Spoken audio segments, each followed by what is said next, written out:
idea of moral equality, which so many people are so willing and so giddy to get rid of because they think that the idea of equality has enabled some kind of deteriorative leftism to take over civilization. That's not what happened. It's false equality translated into equity that did that. But real equality, the equality founded and established by natural law, the equality founded and established by observation and induction of what man is, who he really is, what rights he has, what responsibilities he has, what duties he has, that kind of equality says, by essence of you being human, you have the same moral worth as anyone else. And that moral worth ought to be defended with as much vigor and as much conviction as anyone else, regardless of your status, regardless of association, regardless of any external factor.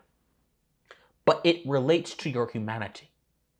When you don't have a human essence, when you are, as I mentioned, a monstrous human, walking in a human skin suit, you no longer have a claim to equality because your essence is inhuman. Who you fundamentally are is inhuman. And therefore, the only just response for you is for you to be removed from the society, for you to be confronted in a forthright way. It's very easy to remove and confront a violent offender who slit someone's throat with a knife, or whose psychology is so disordered they will go up and just attack people with no regard.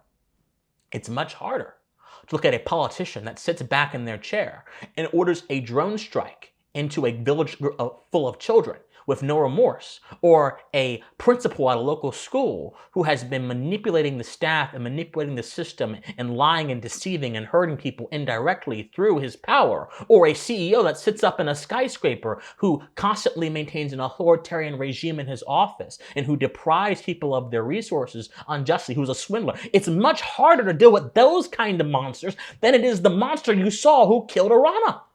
And until our society is willing to look at this holistically and is willing to stop looking at what immediately disgusts us, but also look at what is going underneath the surface, what is not being so hidden, which is not getting all the light social media, which is not being so much attention, we will not be able to confront the phenomenon that killed this innocent young woman.